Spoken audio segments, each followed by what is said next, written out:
Good evening, everyone. How are you guys doing this Monday night? I'm your host, Sound Engraver, your Monday Night Muse. I hope all is going well. And of course, if you want to say how I am with audio, make sure everything looks good, sounds good, no mic configuration troubles. I hope not. So until I see a clear on audio, we'll just go ahead and welcome the chat. Actually, I could check my YouTube video, which is it's a little bit delayed, but we'll see how it goes. We good on audio. I left YouTube entirely by accident, so please send me your word if I am clear. And until I see that, let's go ahead and looks like I'm live. That looks good.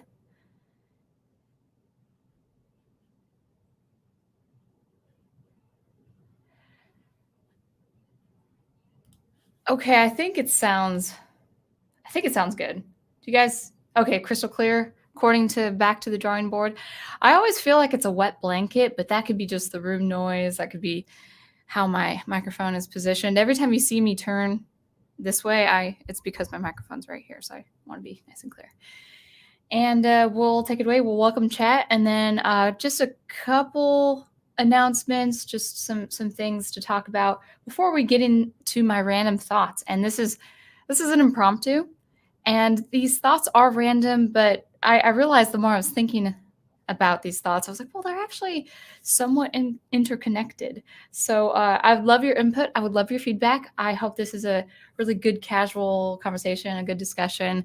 Some things that are positive, some things that are kind of interesting and mysterious, and we'll just go ahead. So let's welcome the chat, do a little bit of announcing, and take it away. Now, I do see that the professor was first here. However, looks like Daniel really took the cake. He posted seconds after I made the post. So congrats to Daniel Heron for that. So hopefully he's around, but maybe he went to bed early. I'm not sure. Sometimes he catches it on the replay. And Melissa Harris is saying, see you at 9:30, which was 3 minutes ago. And of course, my prof is always my biggest supporter, as I am to him, hopefully. And Wolf 10 with his, oh, hey there, Sound Engraver. And Netters Network, welcome. 7 thumbs up, 4th comment. Thank you. I'm glad it's already 7 thumbs up. I'm pretty flattered.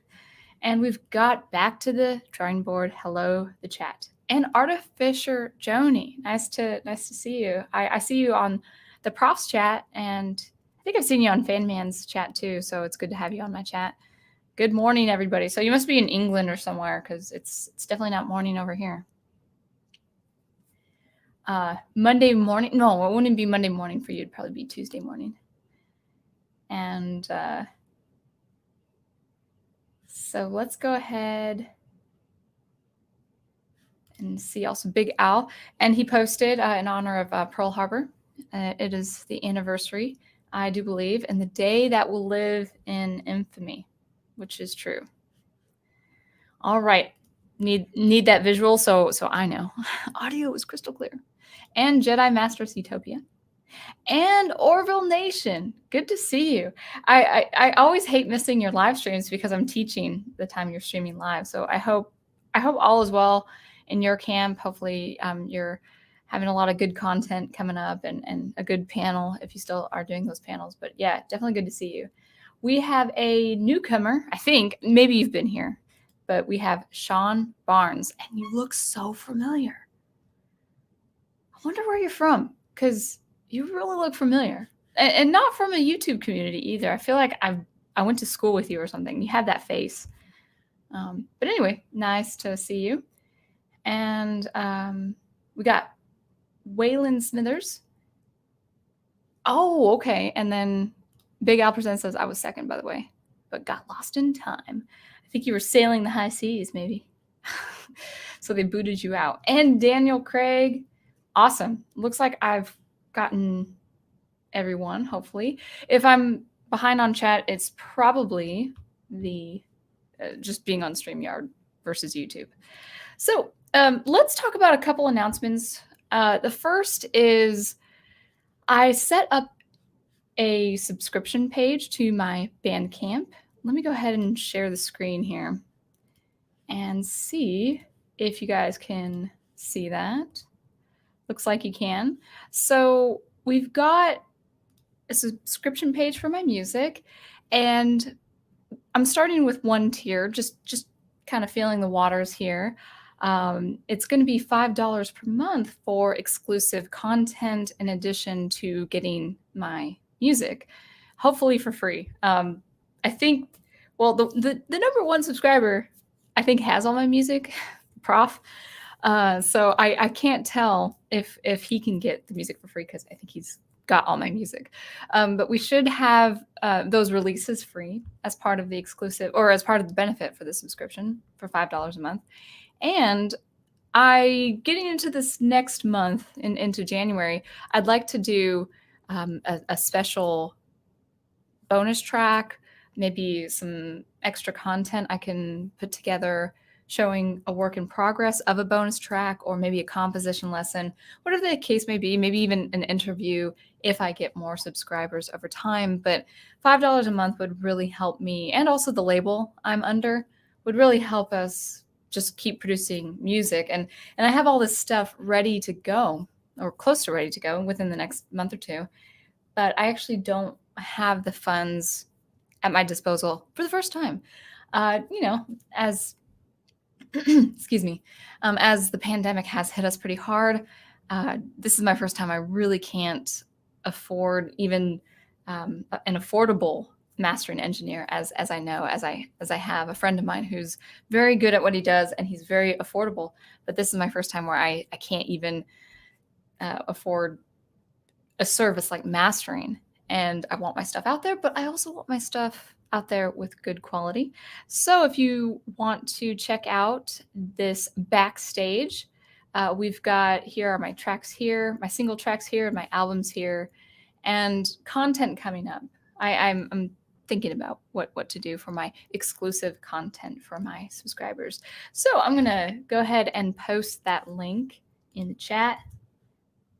Sound Engraver at What New Records, well, not at, but What New Records Bandcamp /backstage. You could call it subscription, but the word backstage was an option, and I thought that's appropriate because it's all about behind the scenes and all that good stuff. So if you want to support me, for $5 a month, that would be wonderful. That said, I'm looking at some numbers. I was kind of doing some math and calculations over the week on this subscription option for my music. And I would say for a project, I'll go ahead and stop the screen share there.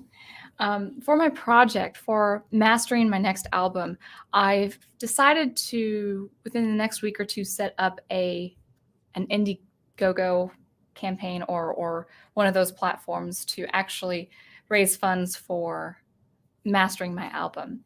And I'm going to get in contact with my mastering engineer, who's also part of, he's the founder and runner of the label, how to get my backers, any backers, some free content, including the release, maybe a free, completely free discography, which is about a $10 value. Of course, I'm just starting releasing things more frequently. So as the time goes, of course, I will be able to produce more things and give it to those, full albums for free. My albums, as it stands, they're about $3 to $4, and not in value. I just want people to have my music. So people who produce 35 to 45, maybe to 60 minutes of content of music, they average about $8 to $9 per album, which I think for a digital album is fine, especially if it's well done, good quality. But I just like people to have my music and see, I would really like to make it affordable. I have my faith-based song is free to download. I also have my single tracks, which you could, it says name your price. So I think you can go under $1. If you might be able to go free. I'm not sure. I made the option of having $0 as the minimum. So hopefully that works. It might be $1 for my single tracks, which is fine too. So that is a couple of announcements. The subscription page, which I will announce probably at the head of every chat, and also an upcoming campaign to help raise funds for my mastering engineer and the mastering process. So anyway, I think that's everything. Oh, and final announcement, and this gets into the first topic at hand. The first topic that's at hand. I don't think I'm phrasing that correctly. That is, I will have an extra stream late this Wednesday night. There is a University of Washington faculty concert that is streaming live on the 9th of December, this coming Wednesday. And it's Pacific time. The Pacific time is 7:30 p.m.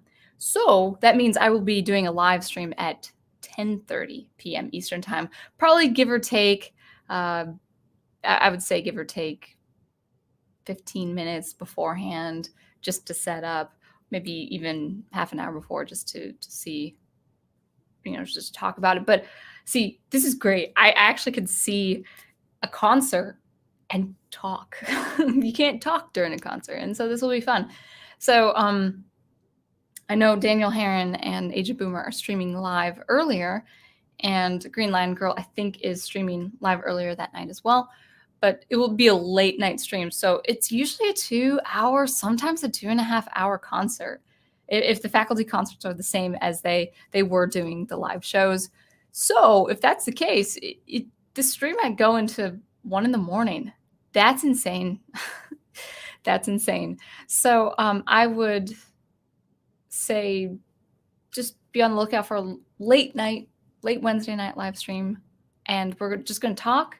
We're going to talk about the performance. We're going to talk about the music involved, maybe talk about more of my experience at the University of Washington and Kung Fu, and also Ted Poor on drums. So Kung Fu, let's actually, another screen share.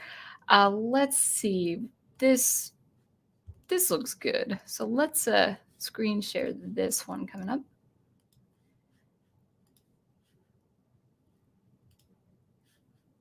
Let's see how that looks. All right, so that's good. So you can see Kung Fu on trumpet. He's a Vietnamese American composer. Wonderful faculty, high class, and switching between my tabs, I can't talk and do the thing at the same time. There's my tab. Okay, so yeah, he's high class. He is cream of the crop as far as trumpet playing and jazz. He does full-blown experimental improv.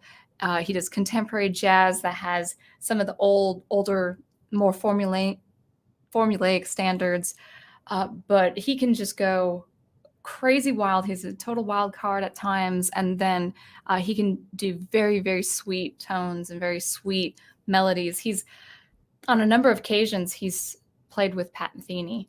And so that's him, who is streaming live Wednesday night. And it's not that good a picture in terms of focusing on the next musician behind him, but you can see here, right behind the drum set, behind that ride there, is Ted Poor. So Ted Poor will also be playing with him. They've been a duo for probably well over a decade. And he's also involved with a faculty group. I believe I'm correct in saying this. He's involved with the faculty group Indigo Mist, which includes, if I'm correct, it includes Richard Carpin, who is the head of the music composition department, I believe. He was the dean of the school, and I think he's retired, but I believe he's still faculty at the music composition department at the University of Washington. Juan Pempin, who is in charge of DX Arts. In fact, you can see him at that, with the mixer and the laptop behind Kung Fu. Juan Pempin is, I think, from Argentina, but he's been in the States for a number of years now. and he's the head of DX Arts, which is this interdisciplinary experimental arts department at the University of Washington. A lot of good stuff to be had. It was really his department that got me into electronic music, and that got me into SuperCollider. I had nearly failed that class in SuperCollider, but I knew about SuperCollider because of these people, Juan Pampin, Richard Carpin, and some great faculty there. So Indigo Mist, I wish this was a shot with Richard Carpin here at the piano, but I believe this group is Indigo Mist, if I've got that correct. And it's very edgy.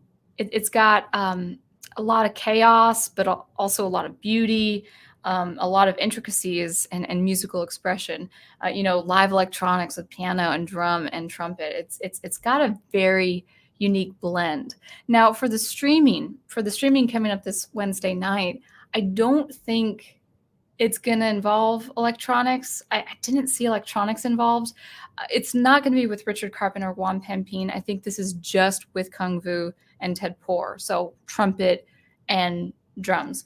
But it's a beautiful combination, and they work wonders on their instruments. So it should be pretty interesting. And Ted Poor's been with Kung Vu for other projects and collaborations as well, and they're a very, very good duo. So that's going to be the faculty. Ted Poor is also part of the jazz faculty, the jazz department there, and I think it'll be interesting. I enjoyed watching them live 10 years ago, and I think they certainly have the chops, but I think more or less that their music has remained the same. But you can also see one last thing to share is Kung Vu's website, and I will see. Yeah, I'll go ahead and share that once more, or share one more. And that's his Bandcamp. And so his most recent, actually, it's not so recent, it's 2018, but it's very nice to see that there's a faculty member at the University of Washington who's actively doing music, doing collaborations, mixing and mastering, and also getting his music out there to be enjoyed by the world, except it looks like this is sold out, so maybe that's not the best example. But in any case, let me just go ahead and post his Bandcamp site. Very interesting textures. If you want to listen to some beautiful experimental trumpet, I highly recommend him. So I will stop screen sharing there. So that will be, I'll just go ahead and type in the names Kung Vu and Ted Poor. Kung Vu on trumpet and Ted Poor on drums. And we'll see. Well, it might be a 90-minute concert, might be a 2.5-hour concert. I don't know. It'd be awesome if they involved electronics with their instruments, but we'll see how that goes. It'd be nice to hear Indigo Mist do a collaboration online. But as far as the stream, and we'll get into my random thoughts, I promise. What are we, 18 minutes in? Goodness. But as far as the streaming process, the first faculty concert they had, the sound was very good, but there was a delay. I was so tempted to comment, "Hey guys, are you using OBS?" There might be a 1/4 of a second or 1/8 of a second delay in the settings by default. But the second faculty concert that involved, was it piano and violin? I think it was just piano, violin, and cello, I believe. That was right. There was no delay with the motion. The sound was good. So hopefully we'll see the same, where there's no delay and the sound is good. They probably will be playing in Meany Hall, which is a ginormous, just gigantic hall. Beautiful, beautiful hall. Or they will be in the black box. I can't remember what that studio is called, but it's a black box room separate to the main hall, where you had your Shakespeare plays and the smaller chamber concerts, and it's beautifully done. It's sometimes you just see black all around, and it's the stage light, and it is good looking. When I was there, and I've seen videos over the years. So those are my announcements, and we'll talk about my thoughts. My first thought, actually, just my experience as a graduate student, not graduate, undergrad at the University of Washington with this kind of music. But before we get into this, let's go ahead and clear up some browsers. And yeah, that's much more organized. I don't like more than a couple tabs open.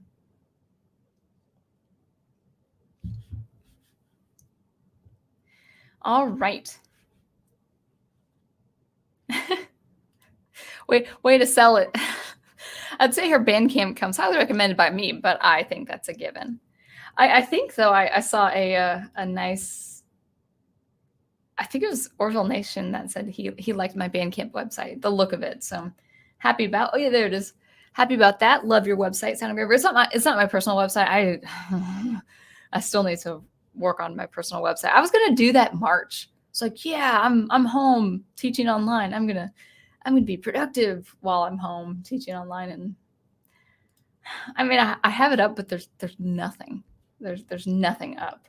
The only thing is the color palette, which is kind of a blue, green, gold, kind of like a sea gold, blue, green, and all that, sea green with blue and gold.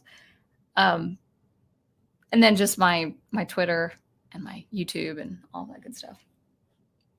Schooner Tuna, welcome. I am here. All right. Yes, I agree, Melissa. Music is a wonderful art form. It's my favorite, but I guess that would be a given. Daniel Craig says, meanwhile, I have 100 tabs open. Yeah, I can't do that. Oh, thank you, Brian. New name. Your SuperCollider stuff is very helpful. I hope so. I've said this before, but SuperCollider has just been a beautiful learning curve, but it's also been a very steep learning curve. And so I've been focused on granular synthesis because I've decided to just, even if it's redundant, I want to focus on granular synthesis so I can, show you guys the videos and show you guys the techniques and the troubleshooting, and then produce something that is musical, like a music composition with that technique. So when you're thinking, oh, those are the tones she's gotten it from granular synthesis. So I've been sticking with granular synthesis for a while, for a good season or season and a half, and that's fine. I'd rather stick with something that is very hard and very complicated to me in terms of learning, but producing something that is beautiful as well. Well, we're getting into that, Wolf 10. I've got nothing to say yet, just here to enjoy some good old Sound Engraver conversation and discussion. And guys, since this is an impromptu, of course, your input is highly valued. So we are 23 minutes in. Let's get started with my first random thought. And that actually is just as I had announced with the UW faculty live concert. I want to do kind of a preemptive discussion on what to expect with a concert like this. And I want to talk about my experience. And actually, if you guys are, younger or you guys watching the replay and not live, and you're artists and you're considering higher education for your art, well, maybe perhaps my experience as an undergrad in the music department will enlighten anything. And if you guys have any questions regarding higher education in the liberal arts, let me know. And the professor is also a really good source because he's a professor of writing and he knows literature. He's a scholar on that. And so you writers out there, if you had thought about a higher education or people into music or art in general, just let me know. So let's talk about my experience as an undergrad. This is, I graduated college with two majors, a music education major, and a music composition major. That was 2011. Oh my goodness. This March, it'll be 10 years since I graduated from college. That's crazy. I don't look that old. But anyway, I'd like to say that no matter what critique I may have of the academics, no matter what you see on my stream or hear me talk about what's going on in the academics, whether it's a positive thing or a negative thing, and sometimes I'm a little critical of the academic setting, based on my experience and just based on what I've seen or lack thereof. But no matter the critique, no matter what critique you may hear on my stream or in a commentary video, I will say that my education, my music education, my higher education in music, especially in music composition, has been invaluable. Without the University of Washington, and we can talk about Milwaukee too, but this will be a University of Washington live concert. Actually, I didn't realize I'm wearing my color too. Purple and gold. I didn't even realize that. Yeah, this is a new shirt. The professor's mom gave this shirt to me, and it's very comfortable. But it looks kind of blue, but it's kind of a bluish purple. But in any case, that's my mascot color, purple and gold. Huskies. My mascot was the Huskies. Anyway, all that to say is no matter the critique you hear, it has been an invaluable education. Without the University of Washington, I would not have known my love and my dedication of music composition. Without the University of Washington, I would not have explored experimentalism, and I would not have explored soundscapes and tone colors and extended technique. I would not have known, or maybe there would have been a very small chance of knowing and learning and loving electronic music. I certainly would not have learned SuperCollider. I didn't do well in SuperCollider at the time, 10 years ago. I applied learning on my own 5 years down the road after my master's, actually. So about 2014 I started.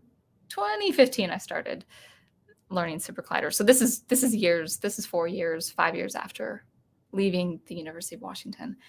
So I wouldn't have known my love of exploring sound and sound experimentation without the University of Washington, without the faculty, without the students, without the concerts, without the venues that uphold this kind of contemporary music setting, this contemporary classical music setting with the acoustic instruments, and also electroacoustic. So electroacoustic involving an acoustic instrument like the trumpet, but trumpet with electronics, live electronics, with live signal processing. Piano with live signal processing, ultimately with me and my violin, hopefully someday, while the skills in the skill building is going fine, live processing with violin and SuperCollider. So electroacoustic, electronic music, fixed media, whether it's a quadraphonic system where you have 2 speakers in front of you, 2 speakers behind you, or a 5.1 system where you have 2 speakers in front of you, 2 speakers behind you, and a subwoofer, or 7.1 or 10 point, I think it's 10 point. Is it called 10.1? I don't know, but the ambiasonic, where it's just completely surround sound. I wouldn't have known none of this. I wouldn't have heard such amazing soundscapes and music had it not been for my education at the University of Washington. Hello, Logan. Welcome. We were just talking about University of Washington, so you're gonna hear my experience, and it is a positive one. I promise. So I was just saying, no matter what critique I may have of the academic setting, my education at the University of Washington was invaluable. I learned so much. I learned freestyle violin a lot more in Milwaukee than I did in Seattle. But that's not to say freestyle and experimental improvisation didn't happen. One of the music department's strongest suits, or the cream of the crop, actually is in the jazz department, where you have people like Kung Vu. Bill Frisell actually is also involved, guitar. Indigo Mist has a bass player, and I actually forgot who played bass for them. I think it was an adjunct faculty by the name of Luke Burgum, but I think he was replaced. Not in a bad way. I don't know what the dynamics were there. But there's another bass player. But Bill Frisell is part of the jazz faculty there. Mark Seals, I don't know if he's famous, but he's a wonderfully talented jazz pianist as well. Got Ted Poor on drums, and I'm sure others that I don't know because I haven't been there in 10 years. But yeah, jazz over there, really strong. The jazz department at the University of Washington is, at least when I left, I kind of in a way envied their studies, because what the jazz department did back then that none of the other departments did at the School of Music was to foster their students and prepare them and propel them into a real world scenario, like active gigging. And some of the finest musicians in Seattle right now came from that jazz department. One of my favorites, and I knew him as an acquaintance, and I mean, I haven't been in Seattle in years, so I'm sure he wouldn't recognize me if I ran into him. But I remember his name is Chris Acasiano, and I'll type in his name. He might have a website. Phenomenal percussionist and drummer, Acasiano. I think that's how you spell his name.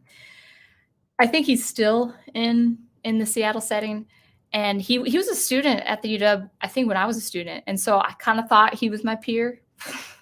I wish I played violin like he played drums. He's phenomenal. He's probably still very active in the scene, and some others. I can't remember Neil. I can't remember his last name. It escapes me. But the jazz faculty really were so focused and so good and very hard on their students. I mean, they were very hard on their students. They pushed their students to perform in the real world setting. I performed in the real world setting in the way of maybe civic orchestras, professional orchestras, not the Seattle Symphony. I wasn't that good at the time. So civic orchestras in major parts of the Seattle area. And I had my pieces performed by professionals, but they weren't performed. My compositions weren't performed in a public setting in that it's accessible by all public. What that means is my compositions were performed in venues that really stayed in that niche, in that contemporary classical niche, where there was a certain audience that you catered to, but it wasn't the general public. With these jazz musicians, they did very, very experimental things, but they were seen by everyone. They weren't just on radio stations that are syndicated for jazz or that niche. I think, well, I don't want to say this about radio, but the contemporary classical music, there were specific radio stations for only contemporary classical music or modern music or experimental music. There wasn't a wide appeal. Now there is an orchestra. I know these, Jeremy Joly and Julia Tai. They established a modern orchestra for Seattle, and they had a huge audience. They had a huge following. Of course, nothing's probably been performed this year. Maybe a couple shows, maybe a couple live shows. But the experimental music and the contemporary music had such a niche and such a narrow audience. It was good for me to absorb all that as a listener and also as a performer. And also, I didn't really perform as much as I did in Milwaukee, but also get my music out there. But my music really stayed in the university setting. With the jazz students, they became professionals. So as much as I loved my education as a composition major, one thing I really wish was taught in the University of Washington in the composition department was to teach students how to produce their music, how to produce their compositions, how to record their compositions, how to get those compositions mixed and mastered. And I don't care if it's contemporary. I don't care if it's totally full-blown experimentation. But the quality of the recording and then finally getting it released. I wish the faculty taught me not just to compose, just to compose well, not just to compose contemporary experimental music well, and not just to learn SuperCollider, but how could I put this in the public conscience, in the public setting? How could I put this on display? And that's the one thing I wish the faculty in any of the departments actually did. The jazz faculty, the jazz department had it right. They had it right. They got those students to become professionals, and that's not what I had seen in Seattle at the University of Washington and also Milwaukee. It's not that popular. I can't speak for any other American school, but it's in my experience with the University of Washington and also in Milwaukee, they prepared you to become an academic, which is not a bad thing, but they prepared you to become, either an academic to be a professor or an adjunct, which is fine, but it's also very competitive. To be a professor of music composition, you're looking at probably thousands of applications and maybe one acceptance. I don't know. Maybe people are leaving the scene, or they're preparing you to really focus on just a very small niche audience that listens to experimentalism and experimental music. That's not really bad, but how can we take experimental music and give it a wider appeal? And that's what I'm trying to do with my YouTube channel with granular synthesis in SuperCollider. How can what I would have learned in the University of Washington, how can I give that some public appeal, some wide appeal? Now, one could argue, saying, Michelle, your music is kind of upbeat. It's kind of accessible electronic music anyway. That's not to say I don't experiment, and I do work with soundscapes. But all in all, I had a very good education as a music student at the University of Washington. There are some distinctions that I have to make before you join me, if you'd like to join me on this live stream Wednesday night. Oh, Logan, I'm doing a live stream Wednesday night at 10 p.m.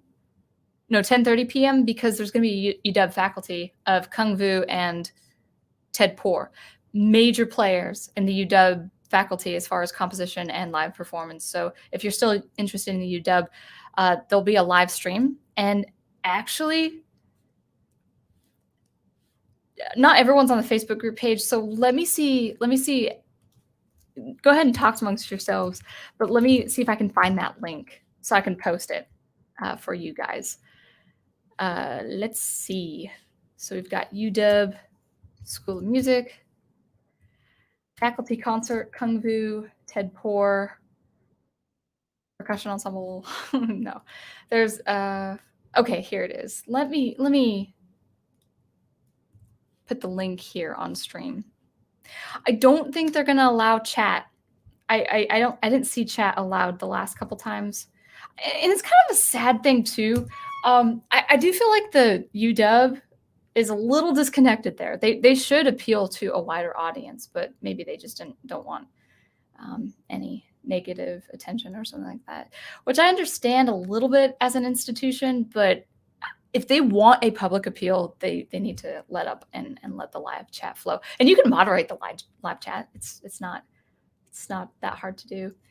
In fact, I'm sure the UW can actually assign one person to moderate the live chat and take things down and remove things and stuff if it gets a little crazy. So let's talk about a couple distinctions. Let's talk about these to see what to expect with a concert like this. I don't think Kung Vu's music has changed that dramatically, just from what I've seen, and not a lot of things have been released. So I think I have a good idea what to expect with this live show, even though I've not seen them in 10 years, almost 10 years. Wow. So yeah, let's talk about that. I don't know Kung Vu, but I know Crazy. This will be fun. I think this will be a fun event. So there are two general ideas when it comes to music composition at the University of Washington. The first is really a lot more academic, a lot more straightforward in way of music history and music theory. So talking about the modern composers of the 20th century and getting into neoclassical music, and also atonality, and also finally post-tonality, and getting into the more contemporary ideas, into electronic music of the 60s, 70s, and 80s. But all of it really, while we study Beethoven, while we study the classic sonata form, which is very, very important, we also focus, as at least in my experience 10 years ago, it was a focus on the 20th century music. Now that's all well and good, but it's very scholarly.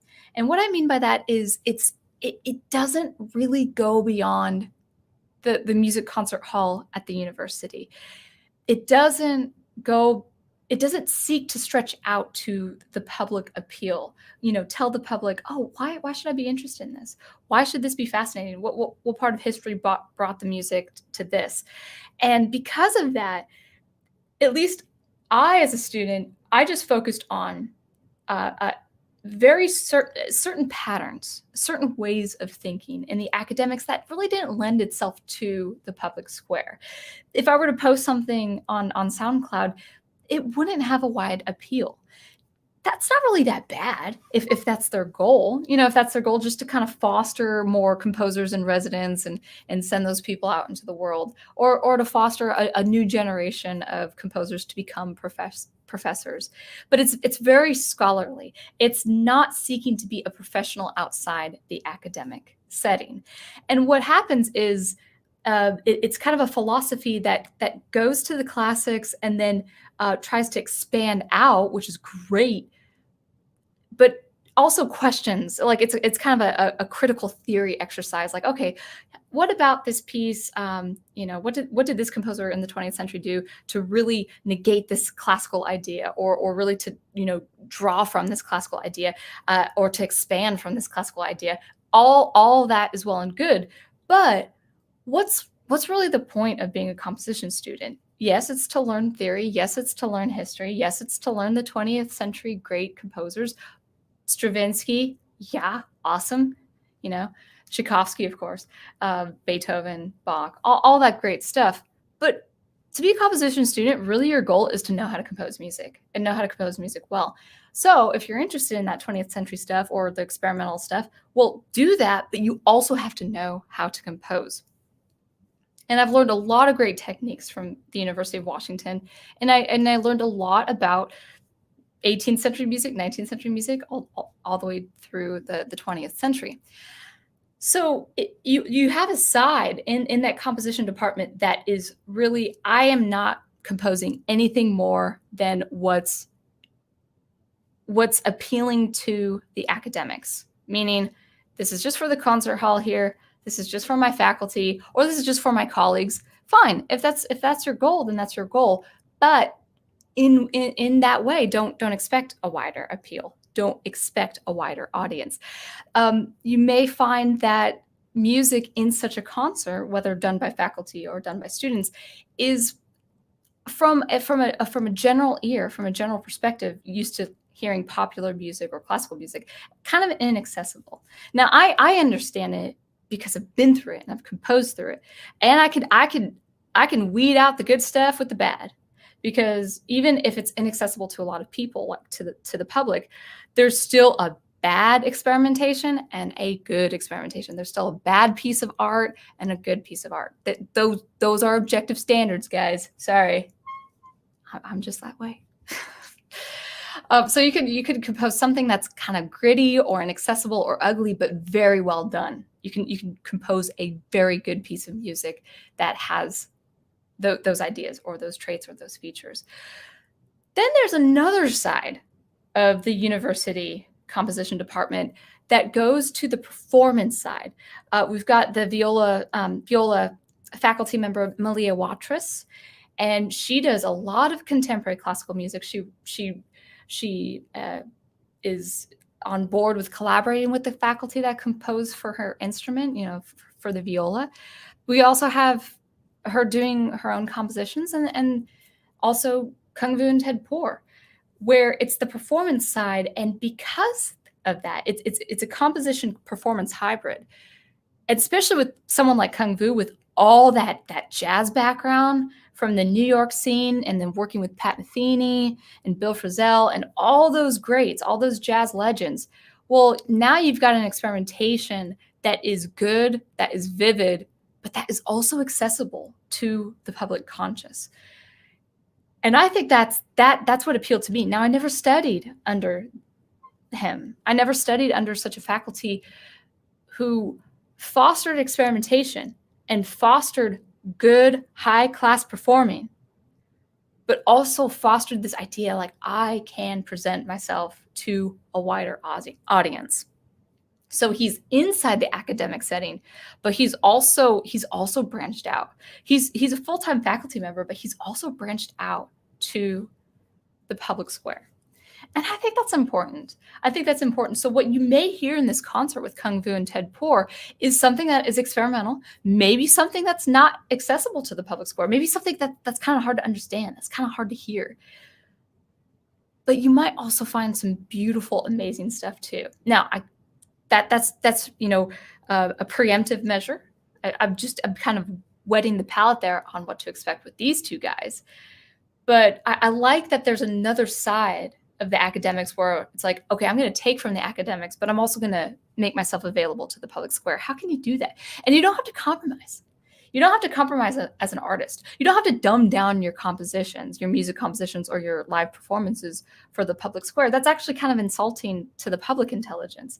No, do your best and be your best. And by the way, I know I'm talking about music, but this is just for higher education in general, for the liberal arts. If you're an artist, do your best anyway. Learn from the great composers and the faculty, but also be your best in serving the public without compromising your artistic prowess. So Kung Fu, I think, has that. I hadn't heard his music in years, so it could be a critique on his live show.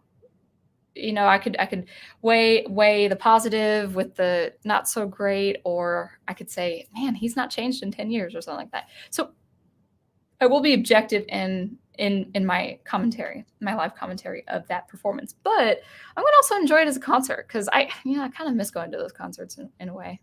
So anyway, so that's my random thought for the live show, but also for my experience as a UW undergrad.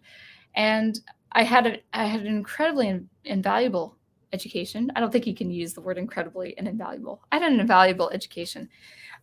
Some very good strengths, but also some things to think about where I just want to compose music that appeals to people, that delights people, but does not compromise my need and love for experimentation.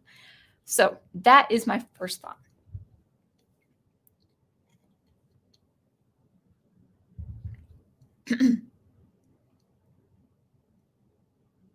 That's funny. Melissa Harris says not regular collider, but SuperCollider. Yeah, that's important. Actually, the professor, every time he talks about SuperCollider with me, he'll say sound collider by accident, and actually that's a better name for it, but it's SuperCollider. Logan Barrett says, learning to record has by far been one of the most important things I've learned in grad school. I'm glad you learned that. I wish I learned that. Well, my grad school actually did do a good job with the digital audio workstation. So yeah, I did know how to record. I did know how to record for my grad school, but not fast, not producing fast. I get it. When you're a music composition student, you're there to learn how to compose music. But at the end of the day, it would be nice to at least have that real life application. So I'm glad you got that. I'm glad you got that experience there.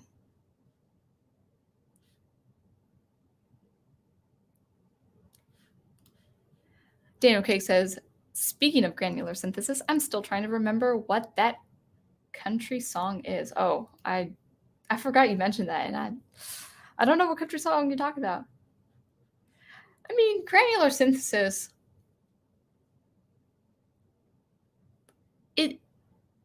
I'm sure the digital audio workstations have a feature for granular synthesis to make it easy, and I'm just doing the syntax to understand it. But yeah, I wish you knew the country song too, so I can hear it in context.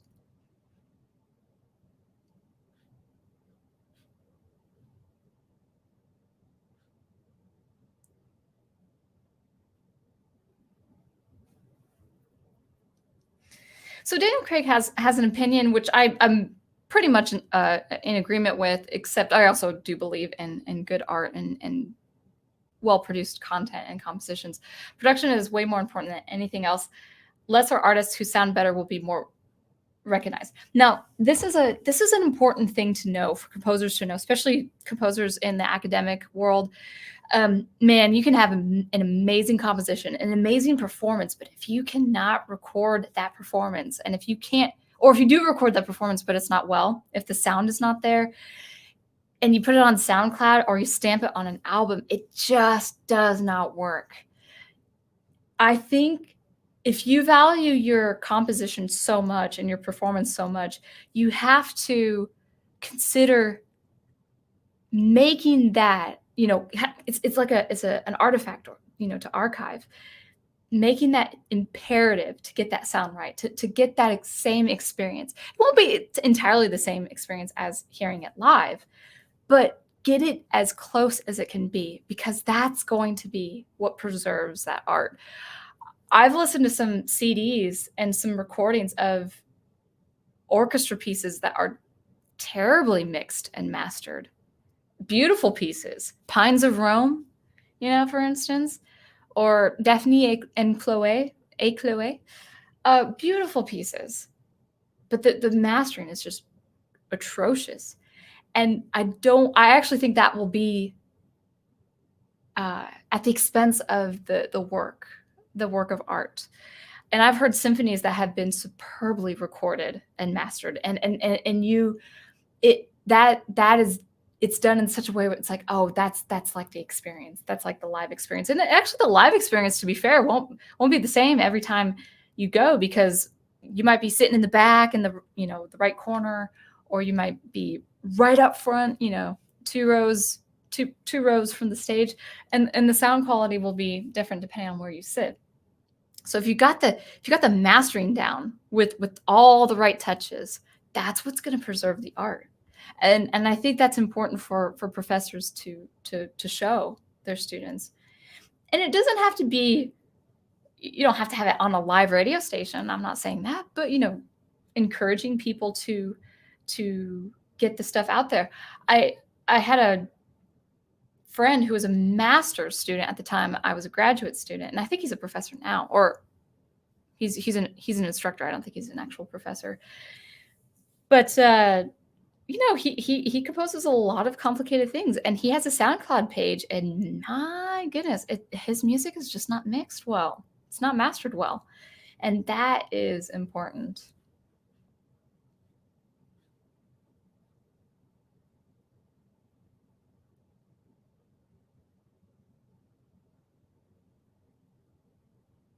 Actually, yes, Melissa, I have. We did a rewatch, and Shirley Walker, she's the composer. She's probably, I would say Shirley Walker is a little bit, I like Danny Elfman, but that animated series, the score for that animated series is really, really, really good. I will say Batman, to my knowledge, does not have a theme, but Shirley Walker, I think, is the Batman composer. I love Danny Elfman, but Shirley Walker, I think, is where it's at. Professor Geek, my beau, says, it's the same with writing and literature in academia. Whether critical writing or fiction, it's only written for the ivory tower echo chamber. And if that's the function and if that's the purpose, then all power to them. But if they want to actually, make an impact or something on the world, they got to get their stuff out there. Yeah. I wouldn't be surprised. I mean, you're a professor of writing, so yeah, it's going to be interesting. It's always going to be interesting, that academic experience. I don't think I could make it as a professor, but teaching, unless it's community college, becoming a professor of music, especially composition, very hard to do.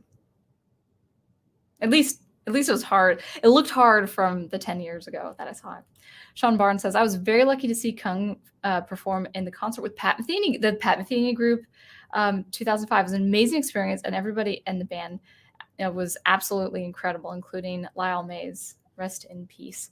Yeah, that, I was kind of mad because Pat Metheny performed at the University of Washington, and I think I had a conflict.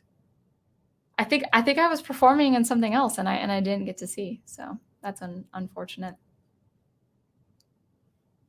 On singing, what's your take on autotune? I don't mess with autotune. I don't like. I don't like it. If you've seen it done, it really takes the humanity out of the voice. Part of being a performer is making mistakes. Part of being a performer is playing out of tune every once in a while. If you're expressive, it doesn't matter. But the idea of correcting your pitch, I mean, I've recorded my violin music where there are just some things that I just don't have available to me, and so I'll just nudge the pitch up just a little bit. But that's not to say I'm not capable of producing the correct pitch. I just didn't have that available at the time before I had to release the music. But as an effect, okay, so what happens is a natural human frequency in your voice, a natural bandwidth gets totally stripped out.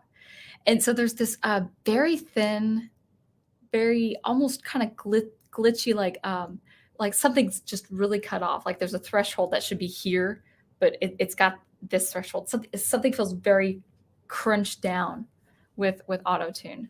At least to me, it's not a compressor effect, but it doesn't really sound human. But the thing is that I don't listen to performers who do auto tune.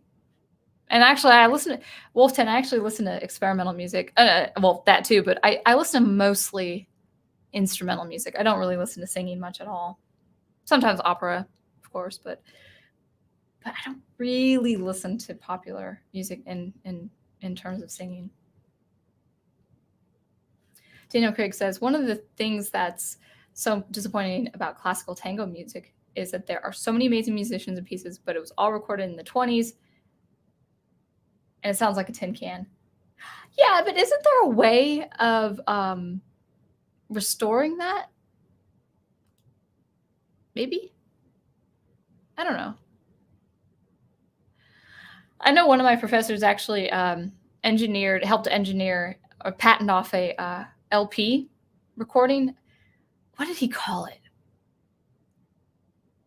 Not LP, vinyl player. And I forgot what he called it.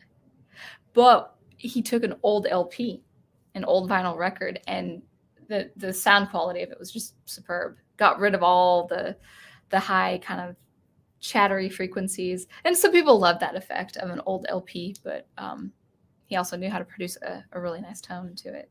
That I'm probably not thinking of that correctly. Restoring that kind of sound, yeah, I don't think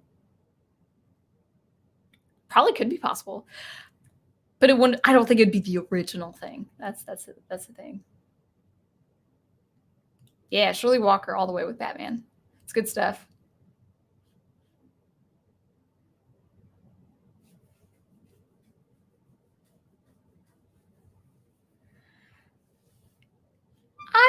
I don't know what's going on in Wolf 10 as far as looking at the.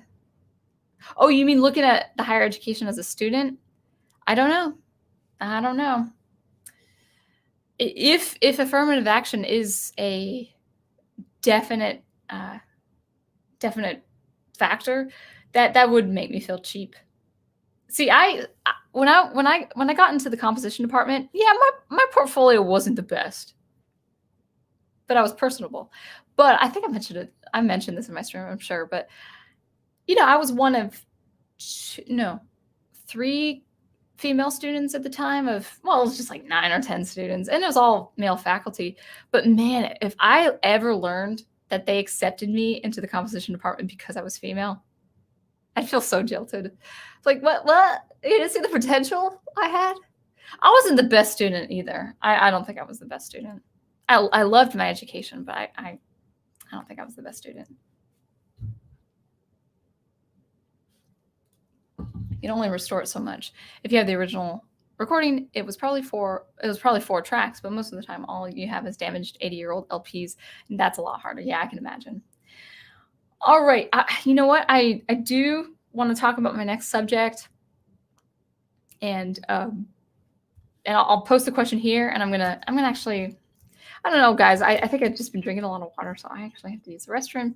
But I will post this topic, and you guys start chatting away at this question. Is that the best worded? I don't like that. I don't like how to that spell. I don't know how to spell. 1 second, guys. I do know how to spell, but not on the live chat.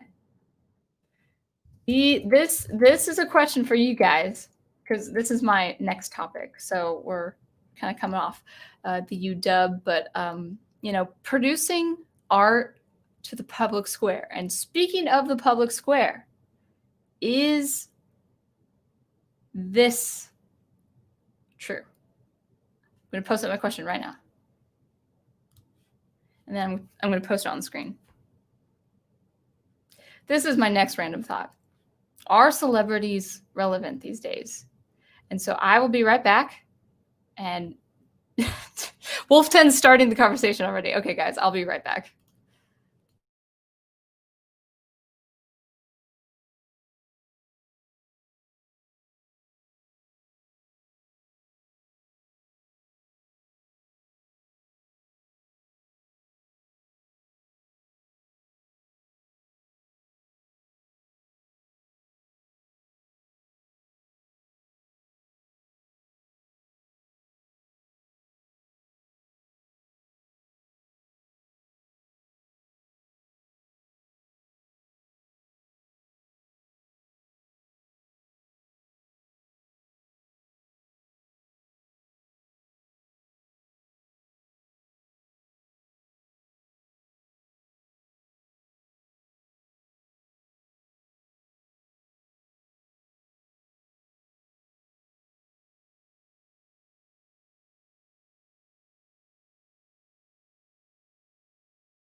All right. So, you guys can hear me, right? So, are celebrities relevant these days? I will get to the chat, guys. I definitely will. I'll reward you for participating. So, Wolf 10 says no. Daniel Craig says no. And then he says, good talk, guys. Back to the drawing board says, relevant to what? They still have a lot of clout in deciding what kind of popular art gets made, particularly in music. And I actually don't know much in the ways of popular, like world famous musicians. I mean, I listen to Dream Theater, but that's pretty much as far as the fame goes. I don't listen to popular music as far as very famous people. And then Melissa Hare says, nope, celebrities are irrelevant. And this is to Wolf 10. Oh, that's another topic. You guys can talk about it, but I'm not going to talk about it. I want to talk about celebrities. And Artificial Joni says no. They have spent their social capital, and social media shows how vapid and ignorant they are. Okay, this raises a good point. PewDiePie is a celebrity. He's got a lot of clout. He runs charities. He gets people talking about Greek philosophers. Very interesting. On the other hand, do I think about what these celebrities care about? Not very often. And then Big Al Presents says, celebrities are only relevant as performers to me. Any celebrity, political, or social chatter is only hot air. And Brian York has something. Brian York says, celebrities are only relevant as performers to me. Any celebrity, political, or social chatter is only hot air. Brian York says they are as relevant as you make them. It's your choice to follow them on social media and repeat their opinions, but the internet has made it possible to decentralize opinion. So all these are really good points, and I'm glad, Brian. I'm glad you pointed that out. But I'm actually talking about objectively relevant. So, what do I mean by this? What prompted me to think this and ask this? Well, it came a few days ago on my feed, on my YouTube feed. So YouTube is pretty much the biggest video publishing platform, hands down. You know, we've got Google and we've got YouTube, and they are one. And it was brought to my feed. I didn't do anything to get this kind of feed. It was brought to my feed of a live talk that included Emma Thompson, the British actress, Margaret Atwood, who's the author of Handmaid's Tale, which was it Netflix that did the live adaptation, the adaptation of the book. I never read the book. Just not interested at all in the story. So some big names, and then other people too. I realized it was a handful of people, but in the title it included Emma Watson, Margaret Atwood, also Lily Cole. I don't know who she is, but this was in my feed, and it was live at the time. It was a live stream, and it was streamed by a channel, don't know the name, the channel with over 68,000 subscribers, with two pretty famous people, and how many views? 349 at the time of me seeing this, for a channel that is 68,000 subscribers. Now, that with a channel like that, and with people like Margaret Atwood and Emma Thompson, that was an incredible discovery to see. They were talking about animal extinction and conservationists and stuff like that. And maybe there's an audience for that, but I would think there's an audience for that, right? I would think people would be interested in protecting the environment and saving animals and all of that. So two big names on a YouTube channel of 68,000 subscribers or more, and not even 400 views for a live stream. Now, going along even further, Google was advertising a talk on a current issue, a very big current issue, and YouTube is advertising it. And then YouTube would not let me see how many views were in for the live stream, and there was no way of seeing the dislike and like ratio. Now, you can choose, if you're streaming live, I could choose to take that off. I choose not to. I want people to see how many people like my videos and how many people dislike my videos. I want people to see that.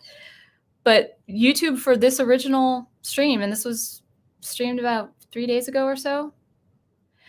I'm going to actually look at the YouTube original real quick. I think this was streamed a few days ago, and I think about 5,000 subscribers now. But this is a major issue, and this was a YouTube original stream.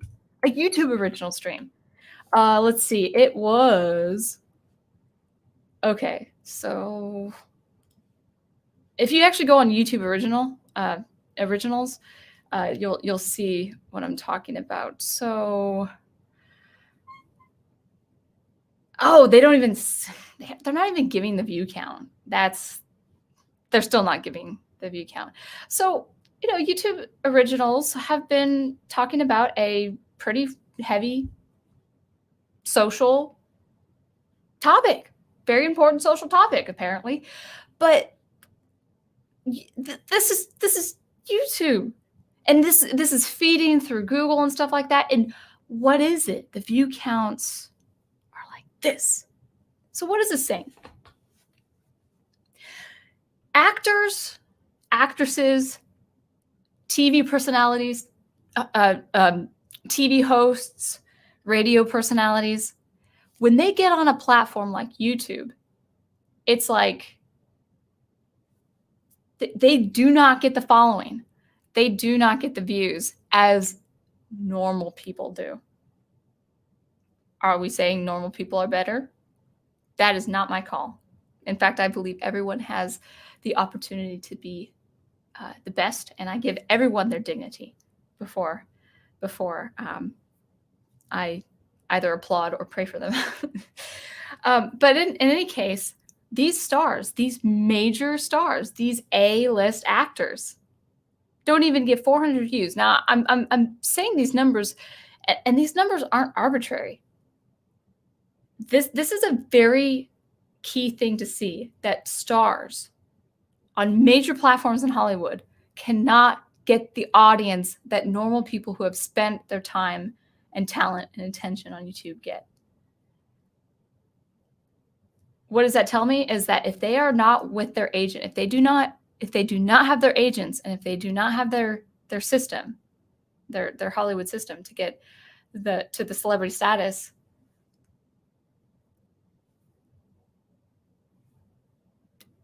I don't know. I don't know what I'm saying. It's just it's mind-boggling to know that these world famous people, way more famous than I could ever be, cannot have the audience. What does it say about people in general? The everyday man, the everyday woman. We really don't pay mind to what celebrities say. We don't pay mind to what actors say. Now, of course, a lot of you guys know that already, but the numbers, man, the numbers told me this time. Emma Thompson is famous. And actually, I think let me check out these Twitter numbers. Let's see how much of a following she has on Twitter. It's showing us that social media is really not helping your voice. Oh, that's a different Emma Thompson. Where's that Emma Thompson, actress. Okay, I can't find it. But some other people who had over, 25,000 followers on Twitter, had the check mark. People who had, there was one person who had over 1 million followers on Twitter, and their view counts were really, really low compared, comparably, compared to other channels of the same subscriber count and also all that.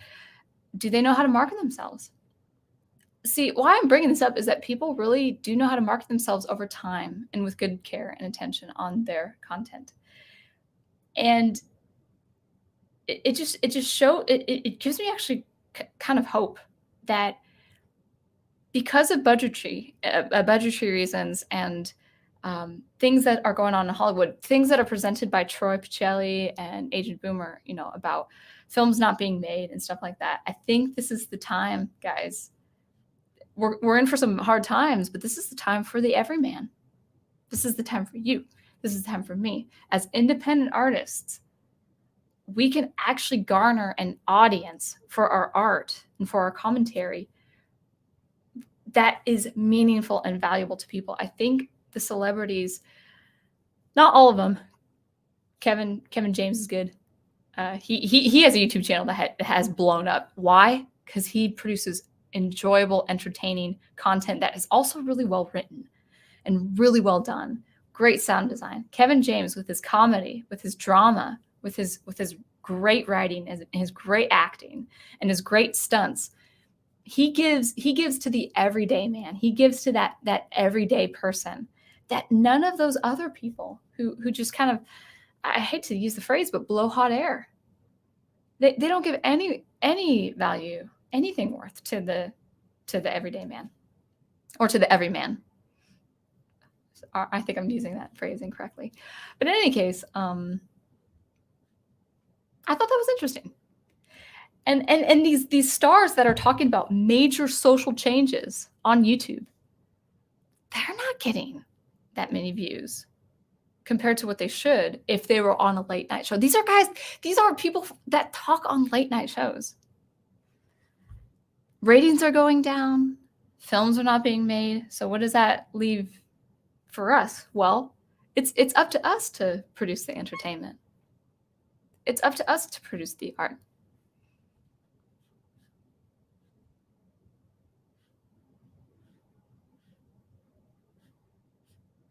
I hope I said that a little clearly. It made more sense in my head, but I just found the numbers very, very interesting.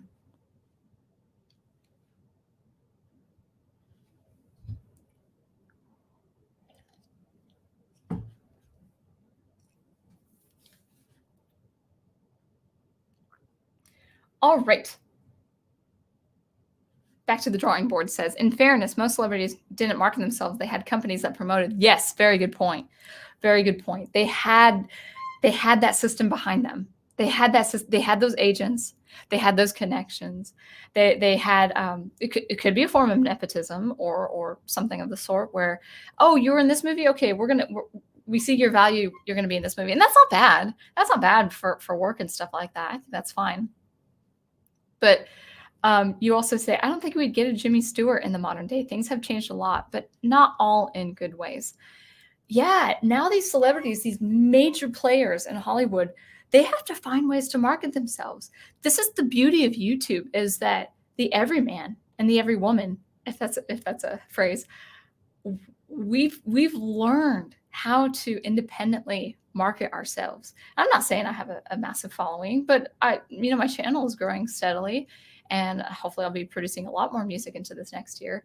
And I don't say that as like, tooting my own horn. I'm saying this to most artists, like, wow, guys, here's the thing, guys, if you guys feel like Hollywood has done you a terrible disservice to fans, I have no doubt that people impassioned by storytelling and impassioned by projects who are skillful in different departments like visual, sound design, writing, producing, marketing, all that good stuff. I think people are really going to be incredibly creative in the next few years. I think there's going to be a boom of independent artists that we have not seen. I think there's going to be an unprecedented level of independent artists making their way. And I'm very, very, very encouraged by that. When a lot of people feel discouraged that Hollywood isn't giving them anything to go on, yeah, I could see from a person who doesn't produce art where that could be frustrating. But to the artist, I would just say, guys, look around in a few years. Look around for, you've seen it in campaigns, especially with comics and stories and all that.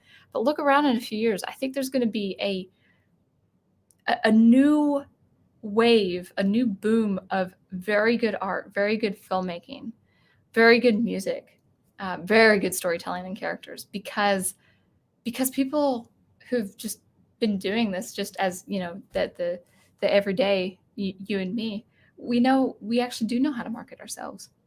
I see these celebrities. Oh, and this, I did watch that video. I watched that video involving Emma Thompson and all the rest. Besides one girl, it was like 9 of them or something like that. Besides one girl who spoke into the camera and talked naturally, everyone else read scripts. They were giving speeches on a live stream. And not speeches in something that's well done or well produced. This was on a phone camera with the poorest sound quality. It's like, okay, if you already have that poor quality, and by the way, having good sound doesn't cost a lot. But if you already have poor quality, make it as natural as possible. It's like what do they think? It's like, well, the phone quality is going to make me look real. Like, you don't look real reading a script, but that's all they know how to do. Besides the host and one girl, everyone else, and you couldn't even see the paper. Maybe Emma Thompson was reading something in front of her, but it's like, it was just a script. They were looking this and looking down and looking this and looking down. It's like, this is not natural. You guys got to know, the celebrities need to learn how to be normal people. Isn't that strange? I find this fascinating.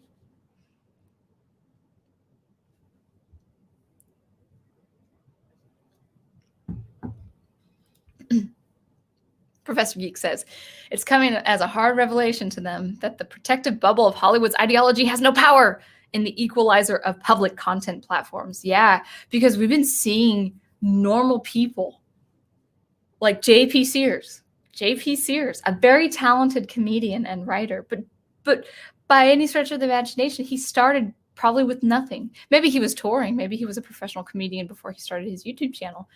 But his satire has just gone through the roof in popularity. Go ahead and watch this guy, guys. He's got satire on the most recent current stuff, and he's not apologetic, and he's funny. I find him funny. But yeah, that's the other thing too, is as the professor has pointed out, as back to the drawing board has pointed out, they've only relied on their connections in the system that has promoted stuff. And I find this, I don't know, maybe I'm too excited by the idea, but I find this incredibly encouraging that when they go on YouTube, because there's no other way to go. Like there is no, I hate to say this, guys, but with BitChute and everything, and there are other platforms, but they do not have the bandwidth that YouTube has. And so when you see a major player in Hollywood struggle on something like YouTube, something that really people could do with practice, anyone could do with practice, that is a massive wake-up call. So anyway, that was my second random thought. And it kind of connects to the previous thing where, find your art, find your niche, but know how to present it to the public square. Know how to make it accessible. Know how to make it valuable. Know how to make it engaging and entertaining and intriguing, and know how to make people coming back for more. I think people are learning that. So thank you, YouTube, for becoming a platform for us to see. I mean, and you concatenate tube. I should just call it iPipe, YouTube, iPipe. So I mean that platform, iPipe is just trying to promote all these celebrities talking about these real important social events, and they're not getting squat with views. That I find fascinating, because people just don't find it relevant anymore. So anyway, that's my second thought. Be an artist, be the best you can, but also know how to not just market, just make your stuff accessible, and make your stuff personable, and make your stuff wonderful. So that was my second thought. My third thought. Okay, so my third thought is it can be lighthearted as well, but I just kind of wanted to talk a little bit about just kind of thinking things through and thinking. As of late, as of the last couple of weeks, I've been quite critical of the Mandalorian with Disney Star Wars, because I'm seeing patterns, and I have a premonition that things aren't going to be as rosy as they are now. But whatever the critique, I will say I want to clarify something for our community, and that is, one second. Clarifying something with the Professor Geek community. And I think the prof and I are pretty much on the same plane, on the same tier with this. And he can speak for himself if I'm missing anything, or if I'm saying something off that maybe he might not agree with. But we talk late into the night because we're dating, and we have the same opinions on things. So here's a clarification. This isn't any one person saying any one thing, but seeing conversations, hearing conversations on the stream. I've got to clarify why I'm so doggedly objective about art. The first thing is, any critique I have of anything is a critique on two things. The standard of excellence. I'm objective when it comes to excellence in art, when it comes to excellence in any kind of art, music, writing, visuals, what have you. That's the first thing. I will always remain objective about the quality of art. But there's another thing, and it's a more important thing. It actually comes to be a spiritual thing, and I'm Christian, so I can say that. But I'm also objective about art's role in our lives. So even if you have a piece of art that is objectively good in quality, if it has the telltale signs, or if it's already told directly, that actually over time hinders a bit of culture, that hinders our culture, that demoralizes us, that lowers our esteem, or presents a cynical view of humanity. You know, whatever the case may be, if the art is objectively good, but if it tears down culture, if it tears down in any way the dignity of humanity, the dignity of your intelligence, even if it's a good piece of art, I will be objective about that as well. I am not against entertainment, and I know people find value in just being entertained, and I'm glad, because we do need entertainment, especially in times like these. We need that escape. We need that comfort. We need that thrill that entertainment gives us. But I'm going to say this. This is absolutely clarifying something.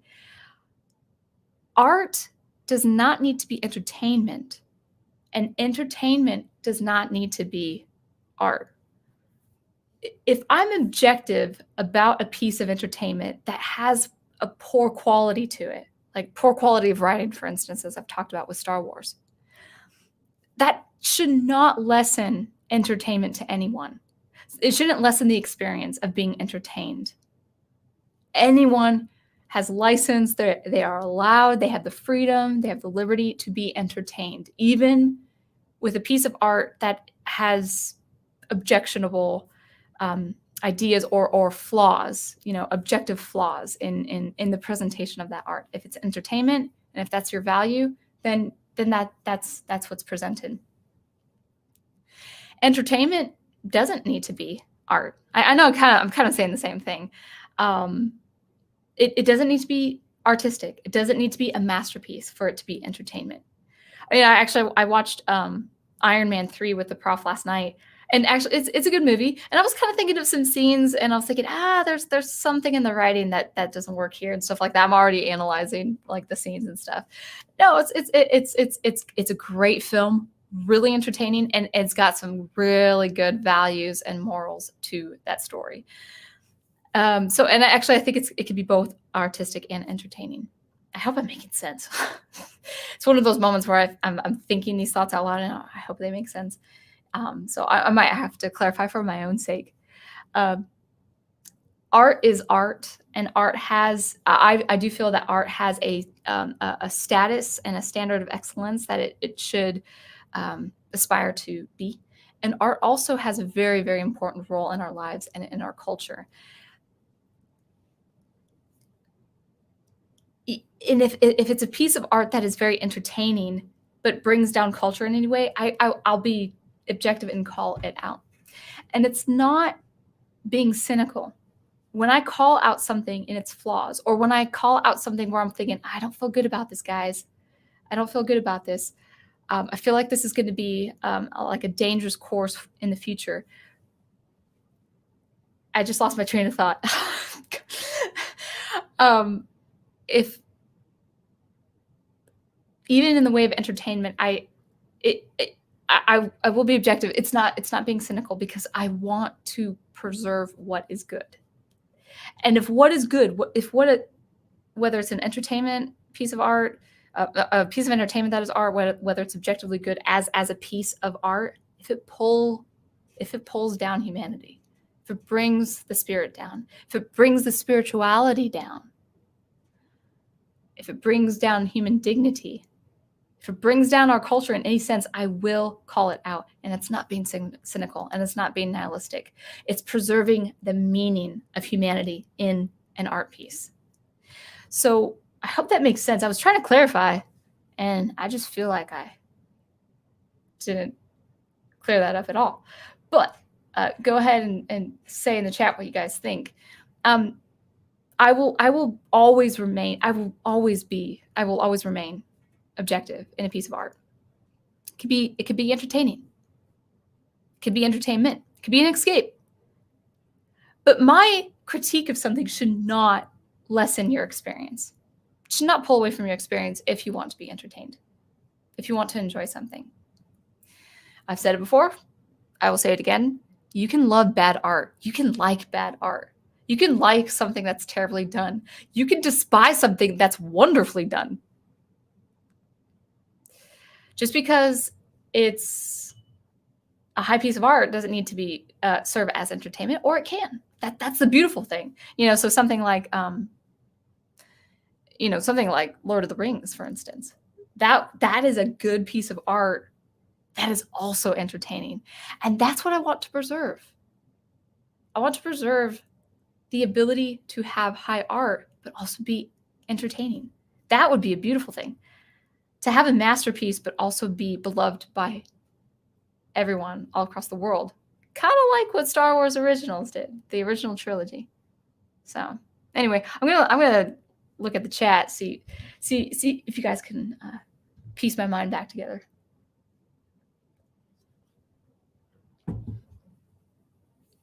Jedi Masters Utopia says, celebrities in movies and TV are given scripts to pretend they are someone else. You can't fake talking into a camera for 2 hours.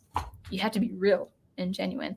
I don't think I could do something scripted like this. I mean, I have notes. Sometimes I'll have lectures and I'll have notes, but I prefer the impromptu.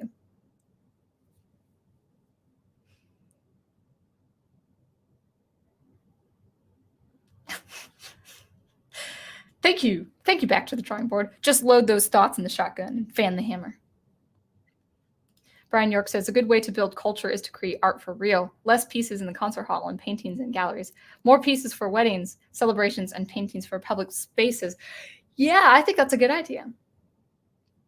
I love, one of my favorite art experiences was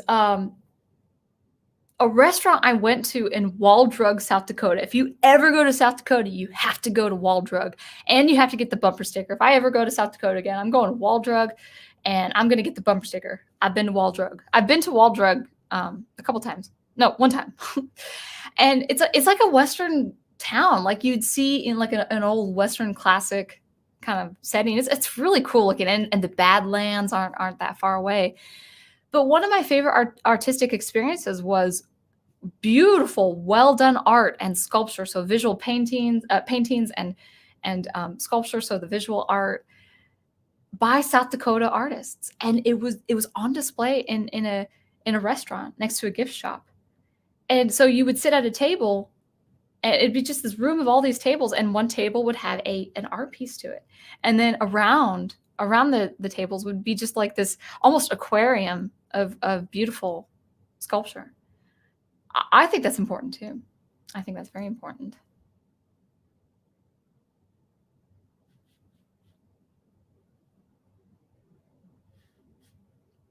Yeah, I think that's what you meant, Brian. Yep. What's your take on grimdark art fiction like Warhammer 40K? I haven't seen the art. I don't really know anything about that kind of stuff. Let me see. Grim, is it dark art? That's pretty grim looking. I mean, okay, so grimdark is a subgenre of speculative fiction with a tone and style and setting that is particularly dystopian, amoral, or violent. It's not mine. Here's the thing: you could. Oh, okay. So that raises a good question. When I say amoral, I'm actually not talking about the content of the art itself. I'm actually talking about how it impacts society overall. So, if your art in the context of the art includes evil, well, you actually do need evil.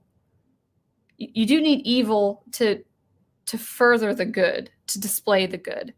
Now, you don't have to be evil about it. I've talked about this before. You don't have to write evil in your fiction in an evil way. One way for me is by my own conscience, I can't swear. I can't swear, and I certainly cannot put cuss words in print. But I could still demonstrate people acting odiously, because I think stories need to demonstrate the good and evil. You understand good so much more when you understand evil. It's not that you practice evil, but you understand good much better when you practice holiness, when you abstain from evil. So you have to have an understanding of what evil is. And you can include that in your art, but you could also do it in a way that preserves human dignity. what I'm talking about here has been late, and we don't have to go into it because I'm kind of not feeling like it myself. But my recent critique of the oversaturation of a character and my concern that she may supplant an already established, traditional, and universally beloved hero.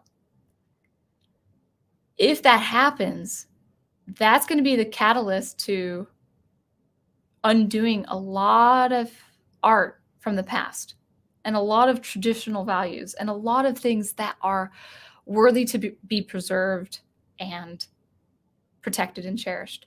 So, for instance, the character Skywalker as an aspirational hero, he should not be forgotten. As long as Star Wars remains, he should not be forgotten. But if the creative writers down the road, I'm not talking about in The Mandalorian, but down the road, if they write in such a way where they reverse his role as being that the image of the savior, really redeeming his father from evil and having his father cast evil for good, in the way of the Sith. If that role is reversed or replaced, well, that's the undoing of something much larger than something like Star Wars. And so that's what I mean by preserving the good. We have to preserve the good and expand on that and establish it in different ways. Yes, that's right. Well said. I'll follow up with my mantra: consume stories responsibly.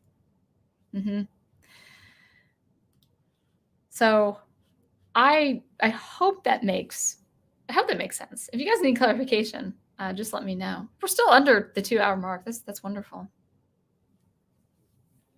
Wolf 10 says, there's no such thing as getting rid of evil. You face it when it decides to show itself. You raise the next generation to combat it effectively, like you and others before you. Yeah. Now, art that reveals decadence, art that reveals something like sexuality, for instance, art that reveals things that really go against my Christian nature. No, even if it's well done, I can't abide by it. I can't enjoy it because that would be a plague on my conscience. Now, it's not for me to say what someone else would do, especially if they don't have my faith, in my Christian faith. They don't have that religion. So what might be their good conscience,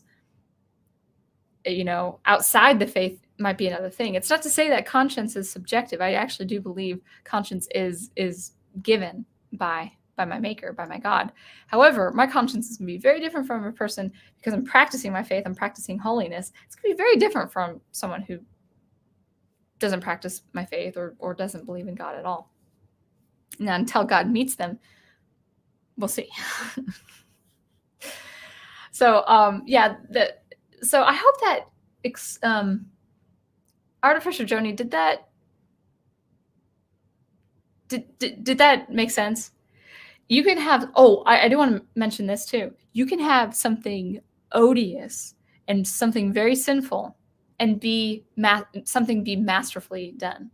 So like in this case, I mean, from the images that I saw on the grim dark subgenre, that looked pretty wicked. And I certainly want to hang that up on my wall. But from what I could see, it looked like it was well done. But as far as me getting into that stuff, no. I mean, I'm sure there's satanic art out there. I ain't touching that. I ain't looking at that. I'll pray for that room that has it if I ever come across something like that. So, yeah, I hope that. So something evil can be masterfully done, just as something good can be masterfully done. But if in the way of supplanting something that is already good and already beloved, that's not good. That's not good. That's a tearing down of culture. And it's going to be a gradual thing. If it keeps going, it's a gradual thing. But what is this community about? This community is about seeing these things happen to our franchises and beloved stories. So that's why the prof is so kind of dogged about, as I am, about being objective about art, because we want to be vigilant. We want to be vigilant about art, because art can't, and I've posted this on social media. art must be good, but it also must preserve the good. It can't always be nihilistic story writing, what we get from House of Cards, the television show, a little bit of Blacklist, even though I haven't seen all of the Blacklist episodes. Well written shows. I mean, especially the Blacklist. But it just got too much for me. I was like, oh, man, I'm kind of getting depressed watching this. You know, you can't, even in a masterful piece of storytelling in a television show, it can't be a nihilistic pattern again and again. That thing with House of Cards, what happened at the end? I didn't watch the rest of it, but I read the synopsis. Even if it's wonderfully done with the greatest music and the cinematography and the most superb writing, the most well thought and carefully attentive acting, if it's nihilistic, okay, let that be the exception of that show. But it can't be every show, and it can't be every book. It can't be every film. We can't keep seeing these patterns. We've got to preserve the good. So, anyway, I hope I made sense.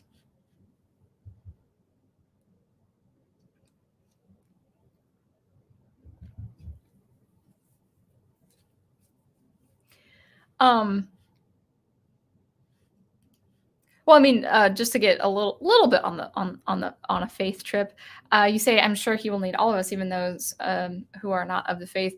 Well, the Lord definitely wants everyone to be with Him in His presence.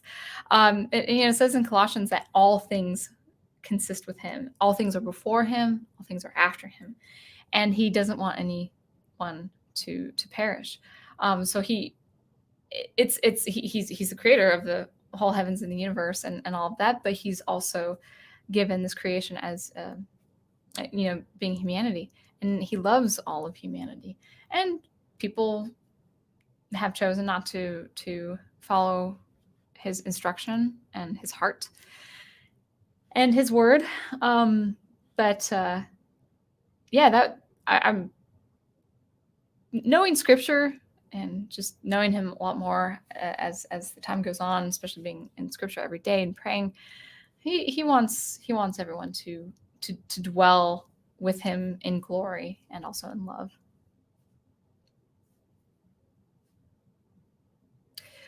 Back to the Drawing Board makes a point on Grimdark. My problem with Grimdark is less that it depicts the nature of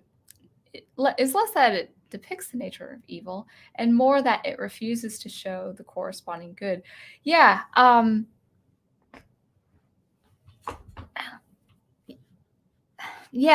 think that raises a good point.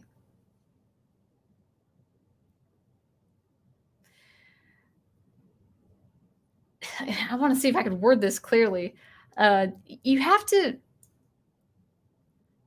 understand good in all its application and all its potential. You have to understand its opposition. It's not a yin-yang thing. It's not a balance of the different things. But the more you understand the ramifications of evil and the ramifications of being immoral and doing immoral things, the more you actually do understand that being centered with the good, with godliness and holiness. Makes everything better.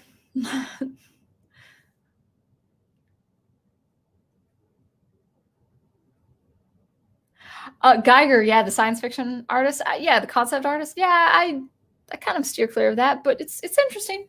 It's interesting stuff. Probably not anything related to the devil, no.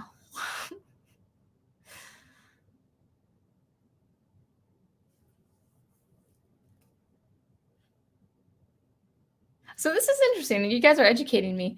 I was going to say that Warhammer seems to attempt to one-up itself in worse and worse ways and completely ignores anything that might be good. This is why, and I mentioned this before, this is why I have a hard time reading Cyberpunk, because the world building is kind of cool with Cyberpunk, but the decadence is so high up there, I can't read it. I can't read it with a clear conscience. And it's sad because I kind of like that world building, like that kind of technocratic, but also kind of rainy alleys and film noir and kind of that gritty environment. But because of that, it lends itself in total complete decadence. Now it's part of the decadence is part of the world, but I mean, even protagonists get into this kind of lifestyle of vice, and it's like I can't root for the protagonist because of that. So, but that's my experience. Anyway, I think we're getting caught up in the chat, and I could use the extra time writing. All right, so those were my random thoughts. I think I did pretty well as an impromptu. Oh, cool. Geiger likes trains, and he's always drawing them in his work. Very interesting. I like trains too. Trains are fascinating, like the locomotives, locomotion, all that good stuff. Especially if they go into the mountain and on those trestles, that old kind of, the mountain trestles. Oh, there's nothing better. I mean, I spent my summers in Montana and Idaho, so good stuff. Good stuff. Well, I don't know. I think this is a good time to wrap it up. So let's talk about this week. So of course, Monday nights commentary, 9:30 Eastern time. Don't know what topic I'm gonna have for next week. Excuse me. And let's talk about Tuesday. Sorry, my dinner. Tuesday, we've got Wolf Commander Rambles, of course, Tuesday afternoons at 2:30 Eastern time. I'm right about that. We've got Catholic Bible Geek with his great Bible study of the Chronicles of Narnia. We are in the second installment, chronological installment, The Lion, Witch, and the Wardrobe. An excellent piece of art. And I actually finished it. I finished it last week, so I'm all caught up with my reading. And I think I don't know if Troy is doing Trek Tuesday, but I don't think he did. I don't think he did one Tuesday night. I know he has something coming up this Thursday. And then Wednesday night, so Wednesday night's kind of a big night. We've got Soundtracks with Birdman with Daniel Herron and Aged Boomer, and also Green Lion Girls streaming Wednesday night, but also a late night stream by yours truly. I have no idea what to expect, guys. It's going to be fun. It's going to be late. I'm probably going to be so tired. I might have to have a cup of coffee or something like that. But in any case, it's that stream, the live faculty show. Let me actually, I have it here again. Let me post the link just in case. So it will be on the replay here. So there's the link. That will be that's what we're going to be viewing. So it's going to be like a rewatch, but it's actually going to be a live concert. It's going to be pretty interesting, and I'll talk about it, and I'll enjoy it. You might find that my commentary will be a lot more silence in between because of the fact that I'm listening. So I hope you can join me on that. That should be fun. These kind of things only happen once or twice a year, so I definitely want to do that. Nice. Wolf Commander Rebels. Well, I remember WCR. Yeah, 2:30 Eastern time. Thank you, Jedi Master Cetobia. Thanks, and have a good night. I will. So that's all Wednesday. So Soundtracks of Birdman with Agent Boomer and Daniel Herron, Green Lion Girl streaming, and also yours truly, Sound Engraver, for another stream. And that is going to be Wednesday night. My stream is going to be 10:30 Eastern time, guys, so it's going to be a little bit later. And now we're moving on to Thursday, where we have Catholic Bible Geek channel again with the Gospel of John, or Gospel of the Fanboy.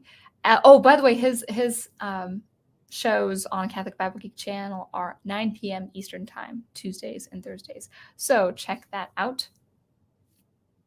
And then I think after the Bible study, Troy has Santa Claus is Coming to Town rewatch on his channel, so that'll be fun. I don't really want to recommend this, but just because I like Fan Man, he's gonna do the horror film Krampus. Is that for Friday? I'm not big on horror because I don't watch horror at all. But the idea of horror for Christmas is kind of feels weird. But I like Fan Man, so that's his thing going on Friday nights. And then Saturday we've got Big Al. Al, What's the film you're watching on your channel? Is it Santa Claus? Something about Martians and Santa Claus. So that'll be fun. That'll be Saturday night. I will otherwise be engaged. I'm sorry.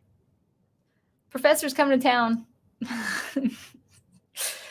Santa Claus is coming to town some other day, but Professor's coming to town this weekend. So I'm looking forward to spending the weekend with him. And Brian, can you clarify? How do you join that? Are you talking about the? Go ahead and clarify so I can answer appropriately. But actually, guys, again, before I forget, study hall with Aged Boomer on Sundays. I think Sunday night Eastern time. All this is also part of the. Yep, this weekend. That's right. Sunday Sunday is Agent Boomer and Tribucelli. But go ahead and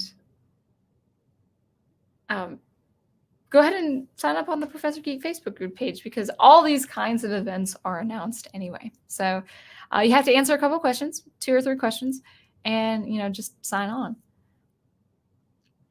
Yeah, no, artificial journey. I'm not into horror anyway, but I especially don't like the idea of horror for Christmas. It's just it's a message of hope, guys. Keep Christmas light and bright and all that good stuff. But yeah. I mean, the darkest I can get with Christmas is the Christmas Carol, and I don't even go to the real dark animation or film adaptations.